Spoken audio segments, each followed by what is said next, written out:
Hello everyone and welcome to my YouTube channel. आज हम discuss करेंगे वायु परिवहन एवं जल परिवहन के बारे में। प्यारे दोस्तों, इस एकमात्र वीडियो में आपका पूरा कॉन्सेप्ट क्लियर हो जाएगा वायु परिवहन एवं जल परिवहन। इससे बाहर आपका कुछ भी जाने वाला नहीं है।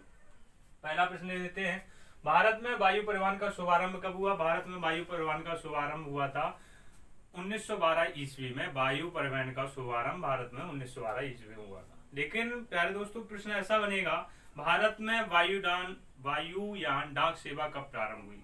तो वायुयान डाक सेवा 1911 ईस्वी में हुई। अब आपके लिए सबसे बड़ी समस्या बन गई, कंफ्यूजन वाला सब्जेक्ट हो गया कि डाक सेवा। अब भारत में वायुयान सेवा प्रारंभ हुई 1912 में, लेकिन वायुयान डाक सेवा 1911 ईस्वी में हुई। ये कैसा है? ये ऐसा है प्यारे दोस्तों, सबसे पहले ट्रायल के रूप में किया गया था। तो सबसे पहले भारत में वायुयान डाक सेवा प्रारंभ हुई थी 1911 ईस्वी में। वो भी पहली डाक सेवा कहां से कहां के मध्य हुई थी? इलाहाबाद से नैनी के मध्य 1911 ईस्वी में हुई थी। इस प्रश्न का भी समावेश मैंने इसमें आगे किया है। भारत की प्रथम अंतरराष्ट्रीय वायु सेवा कराची से चेन्नई के मध्य में हुई थी। भारत की प्रथम अंतरराष्ट्रीय वायु सेवा कहां? कराची से चेन्नई के मध्य में हुई थी। प्यारे दोस्तों, अभी तक आपने हमारे चैनल को सब्सक्राइब नहीं किया है तो प्लीज चैनल को सब्सक्राइब करें और बेल आइकन को प्रेस अवश्य करें। प्लस कमेंट बॉक्स में अपनी राय अवश्य दें, जिससे मुझे आपको समझ पाए और एक मोटिवेशन मिलेगा, जिससे हम आपको लगातार इस प्रकार वीडियो देते रहेंगे। प्यारे दोस्तों, आगे नेक्स्ट पॉइंट की बात करेंगे। विश्व की प्रथम हवाई डाक सेवा कब से प्रारंभ हुई? 1911 ईस्वी में। जो भारत की हुई थी वही 1911 ईस्वी में। बहुत इंपॉर्टेंट पॉइंट है। विश्व की सर्वप्रथम डाक सेवा 1911 ईस्वी में हुई थी, जो भारत में ट्रायल हुई थी इलाहाबाद से नैनी के मध्य। किस स्थान पर हवाई डाक सेवा प्रारंभ हुई? इलाहाबाद से नैनी के मध्य, जैसा कि मैंने बताया। प्यारे दोस्तों, ये सब सारे इंपॉर्टेंट पॉइंट हैं, आप मोस्ट इंपॉर्टेंट पॉइंट है प्यारे दोस्तों। अब हम बात करेंगे नेक्स्ट क्वेश्चन पर। भारत में इंडियन एयरलाइंस की स्थापना कब हुई? भारत में इंडियन एयरलाइंस की स्थापना, अर्थात हम कहें भारत में वायुयान राष्ट्रीयकरण 1953 ईस्वी में हुआ था। नेक्स्ट पॉइंट की बात करेंगे। एयर इंडिया और इंडियन एयरलाइंस का विलय जो हुआ था वो 2010 में पूछ लिया जाता है। भारत में एयर इंडिया और इंडियन एयरलाइंस का विलय कब हुआ? आपस में दोनों ये कंपनियां मर्ज कब हुई? तो 2010 ये इसका राइट आंसर रहेगा। नेक्स्ट पॉइंट की बात करेंगे। इंदिरा गांधी राष्ट्रीय उड़ान अकादमी जो अकादमी है वो कहाँ है? फुर्सतगंज यूपी में है। प्यारे दोस्तों, कहाँ है? फुर्सतगंज यूपी में। इंपॉर्टेंट है क्योंकि एक ही अकादमी है, वो फुर्सतगंज यूपी में। देश का पहला निजी क्षेत्र का अंतरराष्ट्रीय हवाई अड्डा कहाँ है? कोलकाता में। प्यारे दोस्तों, देश का निजी प्रथम हवाई अड्डा कहाँ है? वो कोलकाता में है। अंतरराष्ट्रीय हवाई अड्डा निजी, कोलकाता। अंतरराष्ट्रीय हवाई अड्डा प्राधिकरण की स्थापना कब हुई? 1972 में। अंतरराष्ट्रीय हवाई अड्डा प्राधिकरण की स्थापना 1972 ईस्वी में हुई। नेक्स्ट प्रश्न की बात करेंगे। स्वतंत्रता के पश्चात प्रथम अंतरराष्ट्रीय हवाई अड्डा त्रिवेंद्रम। स्वतंत्रता के पश्चात प्रथम हवाई अड्डा जो स्थापित हुआ वो त्रिवेंद्रम में हुआ। नेक्स्ट प्रश्न की बात करेंगे। राष्ट्रीय हवाई अड्डा प्राधिकरण की स्थापना, यदि देखिए राष्ट्रीय हवाई अड्डा प्राधिकरण की स्थापना कब हुई है? 1986 ईस्वी में। और ये शुभारंभ वायु परिवहन का 1912 में है। क्योंकि हवाई अड्डा प्राधिकरण, जो हवाई अड्डा हैं उनका प्राधिकरण की स्थापना कब? 1986 ईस्वी में। ये इंपॉर्टेंट पॉइंट है, कंफ्यूज बिल्कुल ना हो, इसलिए मैंने बिल्कुल जो उनकी राइट प्लेस है उस पर लिखने का प्रयास किया, जिससे आपकी कंफ्यूजन बिल्कुल ना हो। Rajiv Gandhi national flying institute, पहले दोस्तों माफ कीजिएगा, फ्लाइंग कर लीजिएगा। इंस्टीट्यूट किस राज्य में है? महाराष्ट्र में है। Rajiv Gandhi national flying institute किस राज्य में है? महाराष्ट्र में है। 1981 ईस्वी में देश में घरेलू उड़ान के लिए वायुदूत नामक तीसरे निगम की स्थापना हुई, जिसकी बाद में भारतीय विमान निगम में विलय कर दिया गया। 1981 ईस्वी में क्या हुआ कि वायुदूत नाम की एक तीसरी वायुयान सेवा स्टार्ट हुई, लेकिन वो कुछ कमियां होने के कारण वो चल नहीं पाई, तो उसमें फिर मर्ज कर दिया गया भारतीय विमान वायु सेवा निगम में। इसको मर्ज कर दिया गया, अर्थात विलय कर दिया गया। नेक्स्ट पॉइंट की बात करेंगे। भारतीय विमानपत्तनम प्राधिकरण का गठन 1 अप्रैल 1995 ईस्वी को है। भारतीय विमानपत्तनम प्राधिकरण का गठन जो हुआ था वो 1 अप्रैल 1995 ईस्वी को हुआ था। अब प्रश्न ज्यादातर कहाँ से पूछे जाते हैं, ये पूछ ही लिए जाते हैं, लेकिन ये आपकी जनरल नॉलेज के लिए भी इंपॉर्टेंट है प्यारे दोस्तों, और वैसे भी आपका परीक्षा दृष्टिकोण से भी मोस्ट इंपॉर्टेंट है। कौन से अंतरराष्ट्रीय हवाई अड्डा कहाँ है, ये आपको जनरल भी जानकारी रहनी चाहिए और वैसे परीक्षा के दृष्टिकोण से तो रहनी चाहिए, क्योंकि यहाँ से प्रश्न ज्यादा पूछे जाते हैं। पूछ लिया जाएगा छत्रपति शिवाजी अंतरराष्ट्रीय हवाई अड्डा कहाँ है, तो आपको पता है छत्रपति शिवाजी। देखिए इनकी ट्रिक नहीं है, लेकिन आप उस व्यक्ति से संबंधित उस स्थान को रिलेट करेंगे तो अपने आप समझ जाएंगे कि ये हवाई अड्डा ये यहाँ है। अब जैसे छत्रपति शिवाजी जी हैं, वो कहाँ, महाराष्ट्र से संबंधित हैं, और महाराष्ट्र का मेन सेंटर कहाँ है, मुंबई है, जो राजधानी है, आर्थिक राजधानी मुंबई है। प्यारे दोस्तों क्या हो जाएगा, अब जैसे छत्रपति शिवाजी अंतरराष्ट्रीय हवाई अड्डा कहाँ है, मुंबई में। इस प्रकार आप ऐसे कोरिलेट करेंगे। अब चौधरी चरण सिंह इंटरनेशनल हवाई अड्डा कहाँ है, अंतरराष्ट्रीय हवाई अड्डा लखनऊ में है, क्योंकि चौधरी चरण सिंह कहाँ से रिलेट थे, लखनऊ से। तो इस प्रकार आप जो व्यक्ति है, क्योंकि ज्यादातर नाम व्यक्तियों के नाम पर है, तो आपको बिल्कुल स्पष्ट हो जाएगा आसानी से। बस आप 2-3 बार इसको रिवाइज कर लीजिए, या वीडियो को 1-2 बार प्ले करके देख लीजिए, 100% पूरा क्लियर हो जाएगा।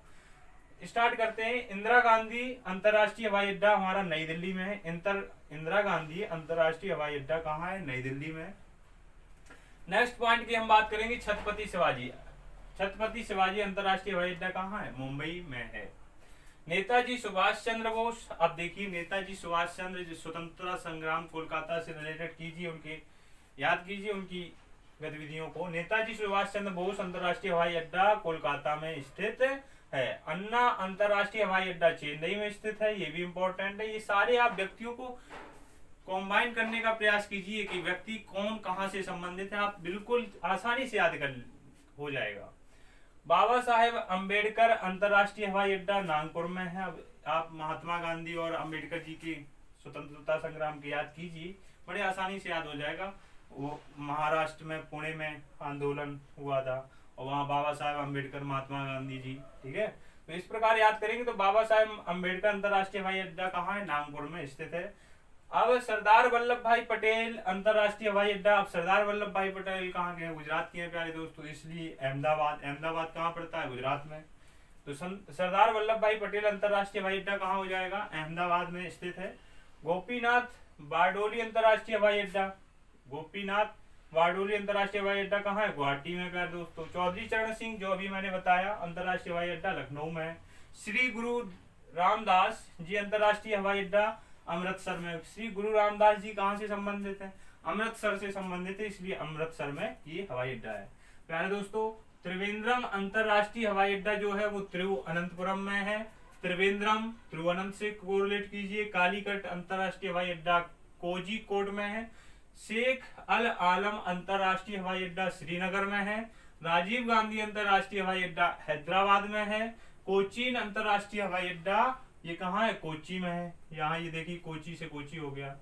वीर सावरकर अंतरराष्ट्रीय हवाई अड्डा, वीर सावरकर का भी पिछले दिन कुछ दिन पहले आपने देखा होगा, राहुल गांधी ने अपोजिट स्टेटमेंट दे दिया था, जिससे उनकी काफी आलोचना भी हुई थी। तो आप देखिए वीर सावरकर कहाँ, पोर्ट ब्लेयर में स्थित है अंतरराष्ट्रीय हवाई अड्डा। दावेलिम अंतरराष्ट्रीय हवाई अड्डा गोवा में है। केम्पेगौड़ा अंतरराष्ट्रीय हवाई अड्डा बेंगलुरु में है।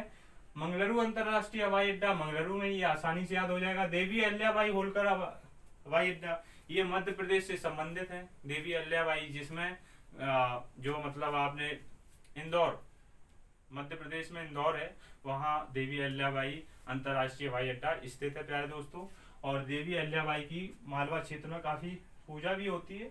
वैसे वो पूरे एमपी के लिए एक ईश्वर का रूप मानी जाती हैं। देवी अहिल्याबाई होलकर अंतरराष्ट्रीय हवाई अड्डा इंदौर में स्थित है। जयपुर अंतरराष्ट्रीय हवाई अड्डा जयपुर में है।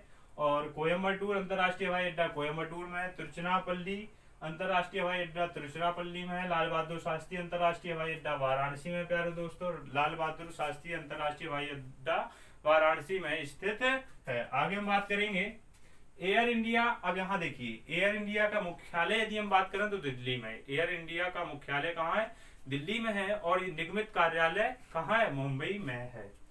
यहाँ देखिए एयर इंडिया का मुख्यालय नई दिल्ली में है, निगमित कार्यालय मुंबई में। और शुभंकर इसका क्या है, महाराजा है। और यदि हम प्रतीक चिन्ह की बात करें, प्रतीक चिन्ह पूछ लिया जाता है एयर इंडिया का प्रतीक चिन्ह, तो क्या है इसका प्यारे दोस्तों, उड़ते हुए हंस में नारंगी रंग का कोणार्क चक्र। कोणार्क चक्र जो है वो इसका एयर इंडिया का प्रतीक चिन्ह है। अब हम जल परिवहन की बात करेंगे। प्यारे दोस्तों, अभी तक हमारी चैनल को आपने सब्सक्राइब नहीं किया तो प्लीज चैनल को सब्सक्राइब करें और बेल आइकन को प्रेस करें, जिससे क्या है प्यारे दोस्तों, हमें मोटिवेशन मिलता है और हम इस प्रकार के वीडियो बनाने के लिए बाध्य होते हैं। और आने वाले समय में आप लोग बहुत सारी चीजों का इस प्लेटफॉर्म से अधिगम करेंगे, ऐसा मेरा विश्वास है। भारत में कुल कितने बंदरगाह हैं? 13 बड़े हैं और 200 छोटे बंदरगाह हैं। प्यारे दोस्तों, प्रश्न यदि बन जाए भारत में कुल कितने बंदरगाह हैं, तो बंदरगाह कहाँ, ये जो समुद्री तट होते हैं वहाँ बंदरगाह बनते हैं, जिसमें देश और विदेश में आयात निर्यात करने के लिए जो चीजें हैं उनका आयात निर्यात होता है बड़े आसानी से और बहुत सस्ता ये मतलब परिवहन होता है।